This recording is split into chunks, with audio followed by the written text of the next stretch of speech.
Bonjour et bienvenue dans votre 7-8 loisirs, le sommaire de ce jeudi 21 mars.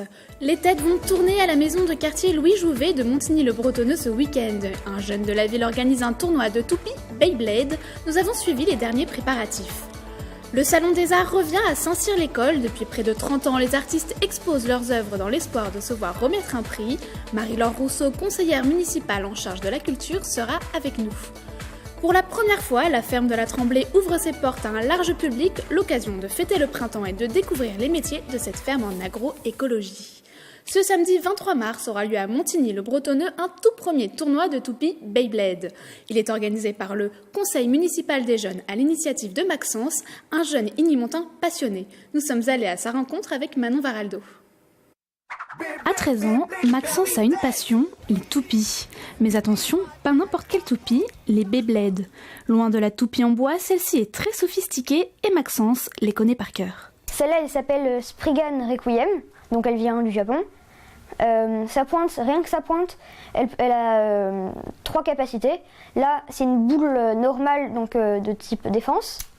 Quand on lève et on tourne, on a un truc plat pour l'attaque. Pour retenir tous ces noms, c'est pas trop compliqué?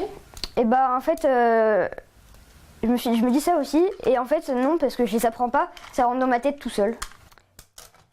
Et donc là c'est Galaxy The Tron qui a gagné, parce que celle-ci s'est arrêtée en premier. Au total, il en possède 70 avec des lanceurs et des arènes pour faire des combats. Attention, 3, 2, 1, super.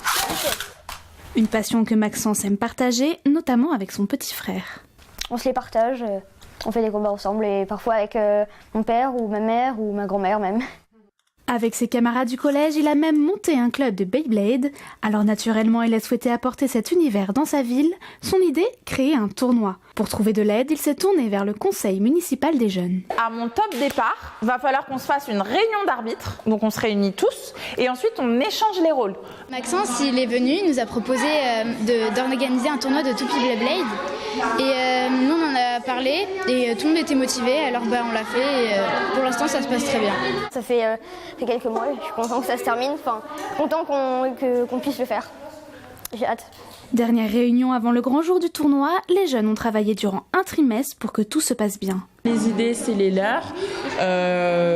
Les commandes, c'est les leurs. Donc moi, je ne fais que transmettre leurs idées, je peaufine. Mais sinon, oui, on peut dire qu'ils l'ont fait de A à Z. Ouais. Ce samedi, Maxence aura l'honneur d'arbitrer la grande finale. Prochaine étape pour le champion, le tournoi officiel de Paris 2, où il espère bien remporter sa place pour la grande finale de la Japan Expo. Il reste encore quelques places pour s'inscrire au tournoi. Il aura lieu samedi 23 mars à la maison de quartier Louis Jouvet de 14h30 à 18h. Pour vous inscrire, il vous suffit de vous rendre au pôle jeunesse de Montigny-le-Bretonneux.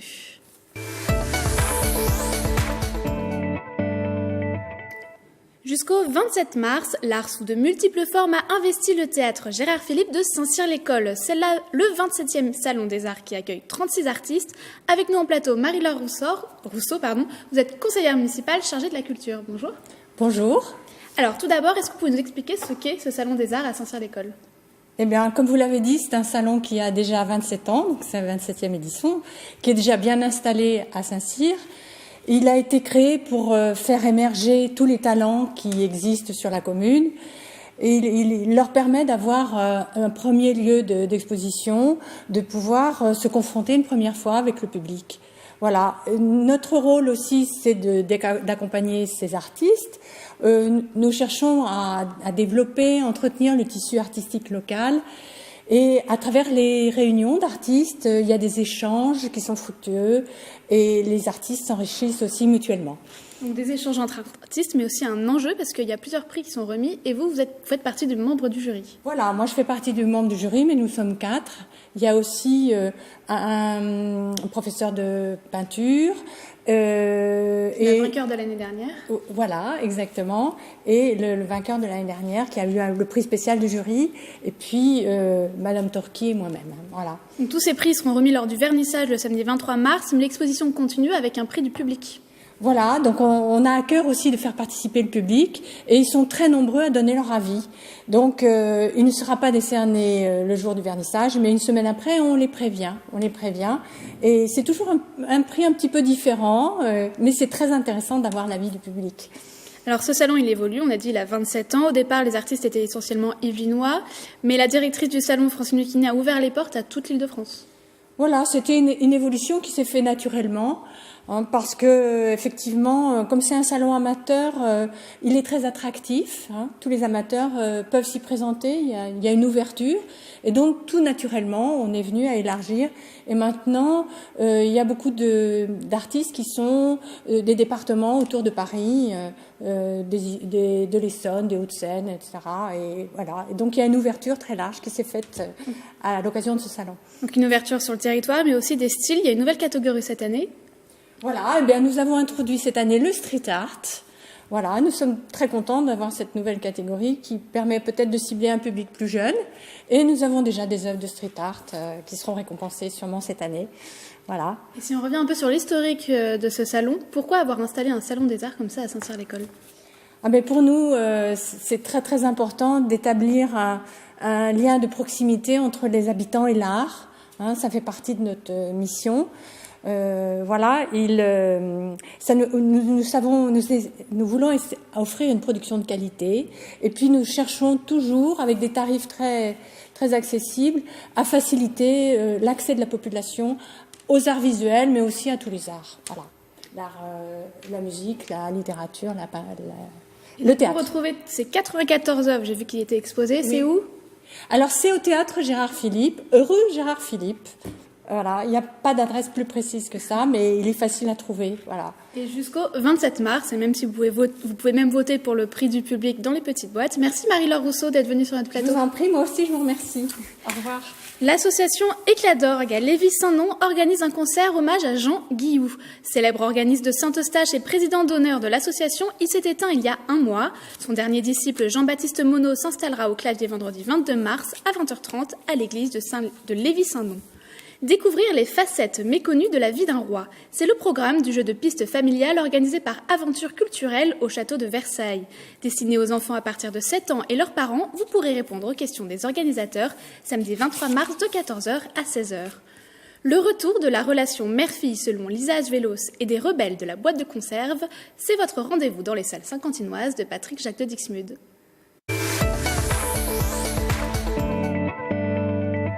Cette semaine au Ciné 7, du 20 au 26 mars, plein de belles choses à voir, d'excellents films, de très bons films. Donc je vais commencer par les excellents que je vais citer rapidement, qu'on a à l'affiche depuis un certain temps, mais qu'il faut absolument voir. Grâce à Dieu, de François Ozon, évidemment. La Favorite, l'excellent film du réalisateur grec Yorgos Lanthimos.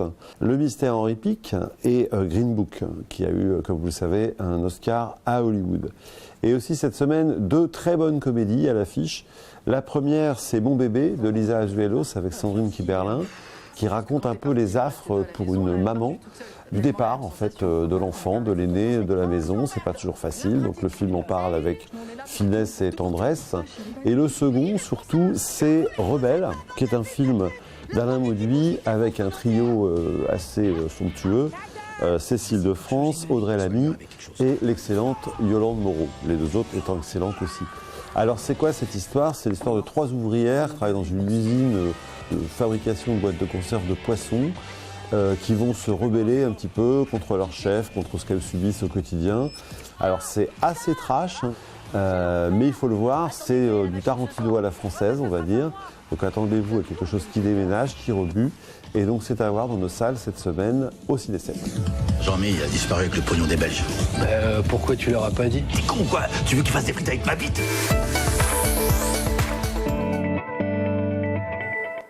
Pour fêter le printemps, la ferme de la Tremblay, qui produit du fromage, vous invite à une journée porte ouverte gratuite pour découvrir ses activités. Démonstration de bûcheronnage, atelier plantation de pommiers, traite des chèvres. Les activités seront variées de 10h à 18h.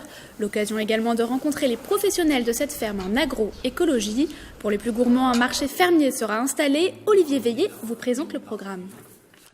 On va accueillir différents producteurs du département des Yvelines et on va faire également découvrir nos activités, donc que ça soit la partie agriculture, la partie élevage, la partie production de fromage, mais également tout ce qui est production d'énergie. Il y a des activités qui sont dédiées aux enfants, comme la découverte des différentes céréales et cultures que l'on peut faire ici. Il y aura également des visites extérieures de la fromagerie et des dégustations évidemment à travers le marché fermier qui sera ouvert ce jour-là. Une course de drone dans le noir avec des guirlandes lumineuses. Estaca Modélisme, l'une des associations de l'école d'ingénieurs de Montigny-le-Bretonneux, organise cette compétition pour la 3e année. Vous pouvez y assister dans le parking de l'Estaca samedi 23 mars de 9h à 18h. Les Cougars reprennent du service. Pour cette première journée, ils affronteront les Cavigales de Nice. C'est samedi et dimanche 23 et 24 mars au centre sportif Jean Maréchal de Montigny-le-Bretonneux. La saison dernière, ils s'étaient inclinés en finale face à Rouen. On leur souhaite un tout aussi joli parcours et pourquoi pas un titre pour cette nouvelle saison. On part à Paris et Londres sur un air de reggae.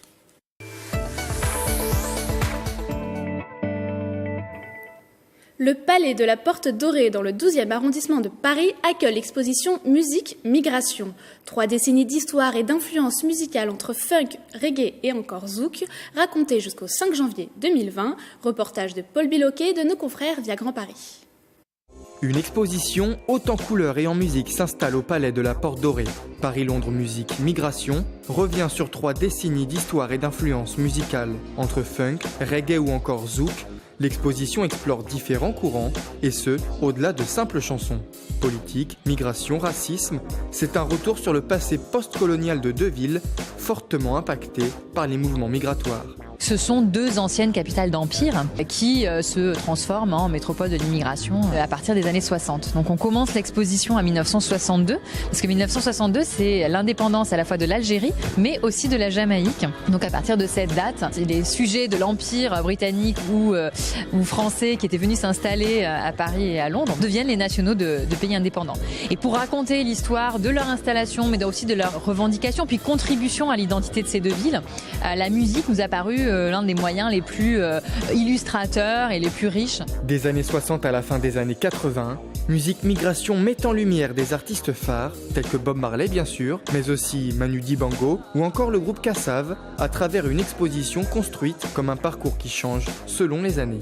Ce qui était frappant pour nous, c'est qu'il y avait des contextes historiques vraiment différents. Donc l'exposition, elle est organisée de manière à faire revivre ces contextes aux visiteurs. Donc on commence par les années 60, à Paris et à Londres. On a des espaces dédiés à Paris, des espaces dédiés à Londres, et puis des espaces de rencontres aussi. Et puis on fait une petite pause dans un espace qu'on a appelé le studio, qui est l'atelier des musiciens, où là on a des instruments de musique qui sont présentés par des artistes. Et c'est tous ces instruments qui sont essentiels aux musiciens lorsqu'ils enregistrent leur musique. Et on a ensuite une pièce consacrée aux années 70 et puis on termine par les années 80. Musique Migration, une exposition bien orchestrée à découvrir jusqu'en janvier 2020. Et c'est la fin de votre 7-8 loisirs. Merci de nous avoir suivis et rendez-vous la semaine prochaine pour de nouvelles idées sorties.